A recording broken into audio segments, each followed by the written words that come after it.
시청자님들 안녕하세요. 자, 11월 5일 시장이 마감되었습니다. 내일 살펴보는 HLB 그룹주들이고요. 기술적으로 봤을 때 HLB는 241선을 기준으로 제가 옆으로 가는 게 굉장히 중요하다고 그랬고, 또 이 기술적인 부분은 전체적으로 이 재료에 있어서 절대 무시할 수 없는 부분이기도 합니다. 즉, 재료도 굉장히 중요하지만 기술적인 차트 분석도 나름 꽤 큰 의미가 있어서 반드시 꼼꼼하게 같이 살펴볼 필요가 있고, 또 공매도라든가 대차거래 이런 부분들이 많은 주가에 영향을 미치기 때문에 역시나 같이 자세히 볼 필요가 있습니다. 자, 어제부터 이 베트남 보건보 차관에 관한 얘기가 계속 나오고 있죠. 우리가 이제 HLB 그룹주들 신경 쓰다 보니까 베트남 보건보에서 긴급 승인이 늦어지는 이유, 이런 여러 가지 이유들과 관련한 어떤 뭐 투자자들만의 내피셜일 수도 있고 실제 그럴 수도 있고, 항상 뉴스나 참고사항, 뉴스나 이런 거는 찌라시나 참고사항 정도로 보는 게 중요합니다. 베트남 보건보 차관에 관한 얘기가 계속 나오고 있죠. 자, 인사이드 비나의 출처고 장현한 기자님의 글입니다. 베트남 공안부가 배임 혐의로 현직 보건보 차관을 기소했습니다. 사무실 압수수색도 있죠. 이 베트남 공안부가 가짜 항암제 수입과 관련해 배임 혐의로 정꾸오껑 보건부 차관을 기소하고 사무실을 압수수색했다고 합니다. 이게 실질적으로 이제 올해 있었던 일은 아니고 2007년도에 2016년도에 있었던 일이 지금 이제 불거져서 사실 관련자들은 거의 처벌을 받았다고 그래요. 자, 주범인 흥하인민흥 전 회장이 2019년 최고인민법원으로부터 사형을 선고받았고 징역 17년형으로 감형받았고, 그 외 나머지 사람들도 전부 다 3년에서 12년형 받고 있는데, 지금 베트남 보건부 차관이 이 사건과 관련해서 사무실 압수수색 당하고 또 기소를 당했습니다. 물론 이제 우리가 HLB를 많이 좋아하고 HLB에 조금이라도 긍정적인 기사들을 찾다 보니까 이 베트남 보건부 차관이 어떤 긴급 승인에 대한 가로막이 됐었는데, 드디어 긴급 승인을 가로막던 보건부 차관이 기소가 됨으로 인해서 이 주식이 올라갈 수 있는 이런 기대감을 갖고 계신 분들도 많고, 물론 우리가 이제 주가가 너무 떨어지다 보니까 당연히 어떤 방향으로든 긍정적으로 좋게만 생각하려는 게 또 당연히 맞는 부분이 있기도 합니다. 또한 이 얼마 전에 이 베트남 자체에서도 조금 비난이 많이 일어난다고 그랬죠. 베트남 자체적으로 보건부에서 승인이 안 나다 보니까 이게 지금 좀 유연하게 생각해야 된다는 어떤 박사님의 글을 본 적이 있고, 너무 타이트하게 하지 말고 우리 긴급 승인에 대해서 유연하게 생각해 보자, 이런 유형의 기사도 있어서 제가 영상을 만들어서 올려드린 적이 있습니다. 베트남 보건부 차관이란 자리가 얼마나 대단한 자리인지 모르겠지만 국가에서 그렇게 밀어붙이는, 더군다나 아직도 베트남 공산주의 국가죠. 이런 데서 밀어붙이는 이 큰 아주 이벤트죠. 이벤트라기보다는 국책이기도 하죠. 베트남 보건부의 이 승인이 베트남 차관 하나에 의해서 긴급 승인을 못 받는다, 이렇게 생각하기에는 나름대로 좀 무리도 있고, 우리는 모든 좋은 것만 보려고 하는, 우리가 한 주식에 대해선 절대적으로 객관적인 관점보다 좋은 관점을 보기 때문에 이러한 이 베트남 보건부의 차관의 구속이 무조건 이 주식을 올려줄 거야, 무조건 올라가겠지, 이렇게 생각하는 것도 무리는 아니라고 생각합니다. 하지만 주식을 할 때는 반드시 객관적인 이 데이터가 중요하고, 조금 이 가슴을 좀 차갑게 이렇게 할 필요가 있죠. 우리가 이 항상 제가 차트를 살펴볼 때, 물론 베트남 보건부 차관이 저렇게 됐으니까 무조건 오늘 날아갈 거야, 어제 시간에도 4%가 갔으니 오늘 또 올라가겠지, 당연히 이런 기대감이 있고, HLB 많은 주주분들도 역시 HLB에 대해서 그렇게 생각하고 있습니다. 근데 실적으로 오늘 반응도 좋았죠. 물론 장 초반에 좀 밀리긴 했어도 역시나 조금 올라가 주었는데, 항상 HLB를 볼 때는 우리가 먼저 추세를 정확히 이해하는 게 중요해요. 월봉에서 저번 달에 맞고 떨어진, 9월 달에 맞고 떨어진 자리가 결국은 8월 달의 고점이죠. 모든 주식은 전고점을 맞을 때가 제일 위험하고, 전고점에서도 월봉에서 최고점을 맞을 때가 기술적으로 제일 위험해요. 이 제일 높은 자리에 있을 때도 모든 좋은 뉴스는 다 나와요. 여기서 뭐가 어떻게 될 거고, 뭐가 어떻게 될 거고.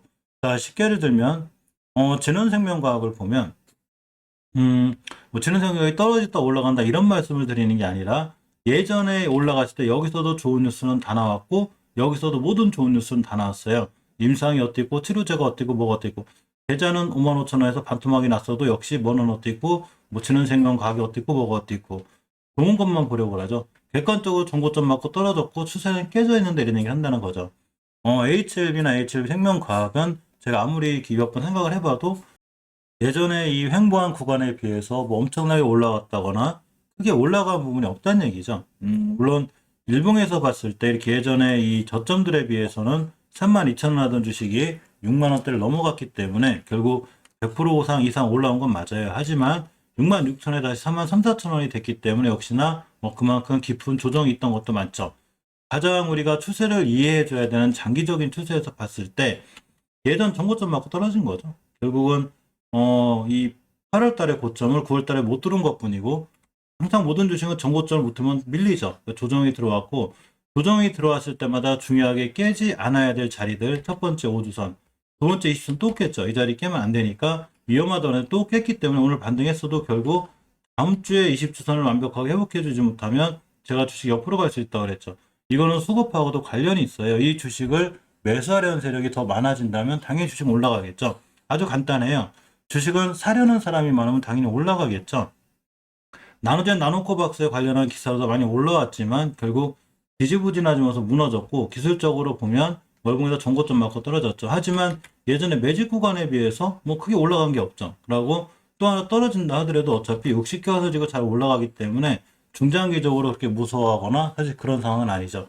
단지 월봉에서 일봉에서 예전에 막 급등해서 올라갈 때 쫓아가 사신 분들이 문제지 HLB를 오랫동안 난 장기적으로 꾸준히 모아갈 거야. 이렇게 하면 큰 문제가 없는 게 사실입니다.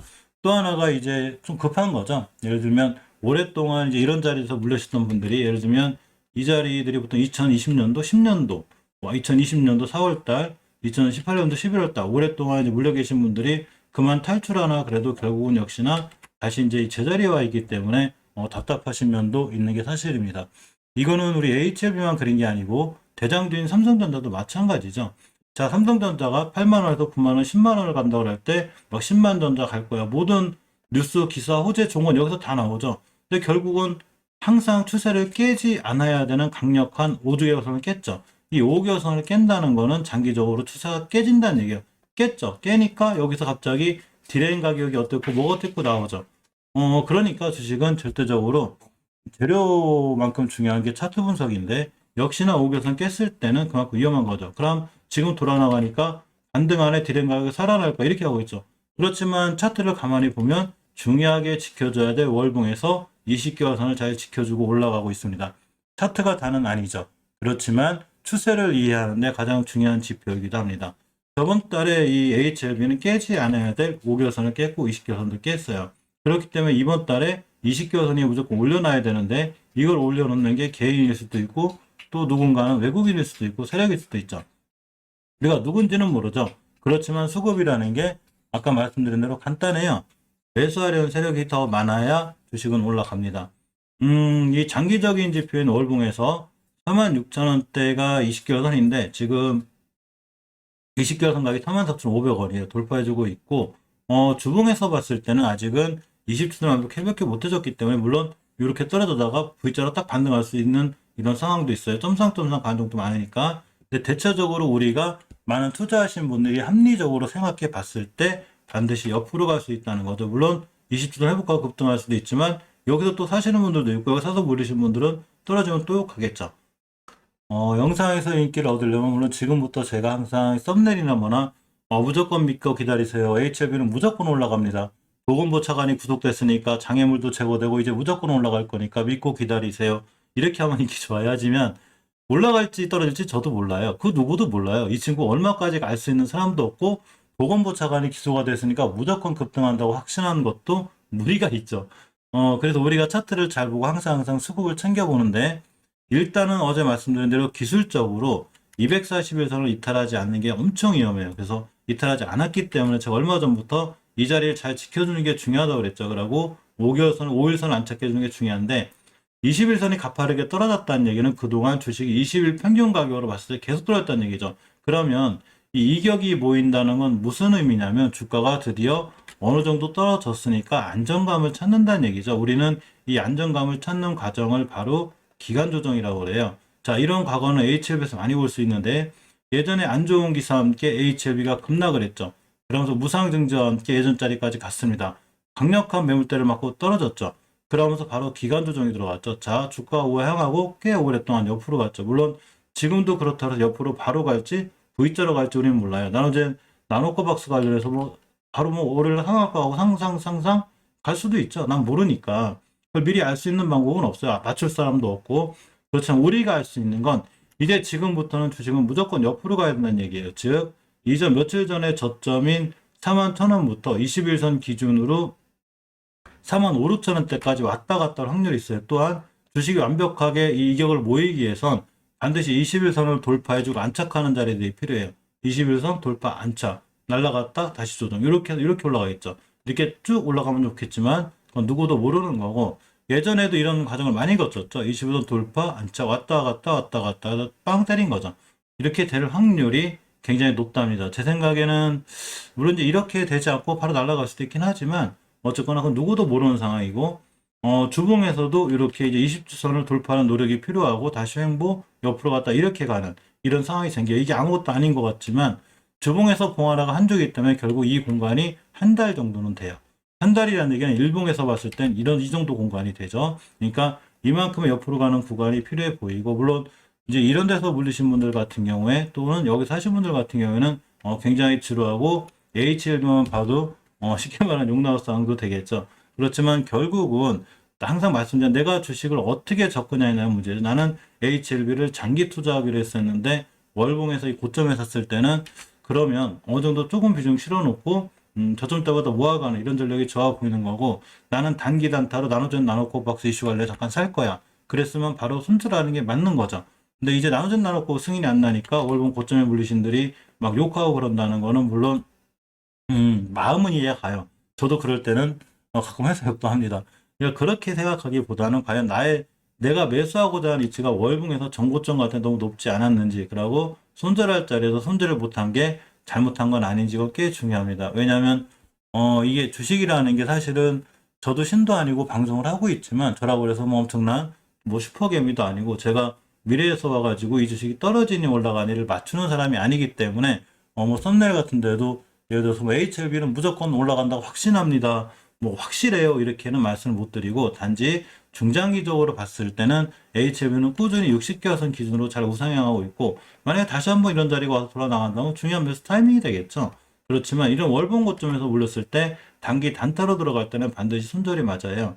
이런 데 손절 못 치시면 엄청 고생한 거죠. 마찬가지로. 그렇기 때문에 월봉 저점에 샀을 때 내가 현재 주식을 어디서 살 거냐가 중요한데, 월봉 저점에 샀을 때는 수익을 주지만 월봉 고점에 샀을 때는 그만큼 위험한 거고 빠른 손실과 대응이 필요해 보이죠.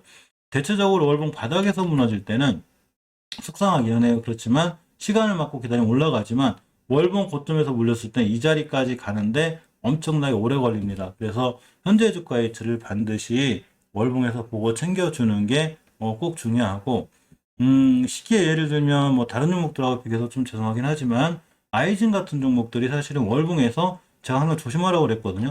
3,000원 하던 주식이 6만 원 가까이 올라가는데 여기서도 좋은 뉴스는 계속 나오니까 여기서도 뭐 좋은 뉴스 내보내고 좋은 방송 내보내고 제가 위험하다고 그랬거든요. 마찬가지로 월봉 고점에서 보렸는데 물론 이 상태에서 간다 못 간다를 말씀드리는 게 아니라 올라갔을 때 이런 자리들은 단기 단타로 대응하는 게 맞죠. 이런 데서 장기 투자, 스윙 투자, 이런 데 단타 깨면 바로 손절. 근데 손절 못했는데 이제 와서 아이진이 뭐 어떻게 한다고 그랬는데 임상 뭐 어떻게 한다고 그랬는데 왜 이렇게 됐지? 아무 의미 없다는 얘기죠. 그러니까 우리가 중요한 거는 내가 현재 주식을 어디서 살 거냐가 굉장히 중요해요. 이런 데서 사가지고 뭐 이렇게 됐지, 이때도 좋은 뉴스 많이 났으니까 그러고 HL 막 욕하고 있죠. 근데 사실 우리나라 주식 다 그래요. 아까 삼성전자가 과연 나쁜 회사일까요? 망할 회사일까요? 아니죠. 월봉에서 막 8만 원 10만 원 간다 할 때 여기서 산 게 결국 최고점에 사게 된 거죠. 더군다나 월봉 고점에 샀는데 손절을 못 쳤다? 여기가 와 있죠. 그래서 매달 만에 월급 탈 때마다 난 중장기적으로 모아갈 거야. 매달 사면 평단가도 낮아지겠죠. 그러니까 중장기적 관점에서는 괜찮은 거죠. 그렇듯이 HLB나 HLB 생명과학도 하루하루 만약에 너무 심하게 반응하기보다는 무조건 올라간다 떨어진다를 말씀드리는 게 아니라 과연 우리가 이 주식을 어떻게 접근할지가 굉장히 중요하고, 또 이거는 HLB만 해당되는 게 아니고 어떤 다른 종목을 산다 해도 마찬가지가 아닌가 생각해 봅니다. 베트남 보고 뭐 차관에 의해서 이제 제가 기사를 살펴보다 보니까 저도 물론 HLB를 많이 사랑해서 베트남 보고 뭐 차관이 막아가지고 지금까지 승인이 안 나서 주가가 못 올라갔구나. 그러니까 장애물이 적어졌으니 이게 폭등하겠지. 뭐 이렇게 생각할 수도 있어요. 이렇게만 생각하고 싶은 게 당연히 투자자들의 간절한 마음이기도 합니다. 하지만 좀 더 냉철하게 보면 물론 이렇게 있다가 베트남 보고 뭐 차관이 구속됐으니까 점상점상 갈 거야. 뭐 이렇게 생각할 수도 있겠죠. 그렇지만 그렇게 되기보다는 전체적으로 21선 돌파 안착 들어서 나가는 이런 것도 필요하고 물론 상황에 따라서 월요일이라도 바로 이제 긴급성이 나서 순간 쭉 날아가서 이때부터 다시 이렇게 조정받고 날아갈 수도 있어요. 그러면 또 그에 맞는 대응을 하면 딱 맞는 이 주식의 상황이 되지 않을까 이런 말씀도 한번 드려봅니다.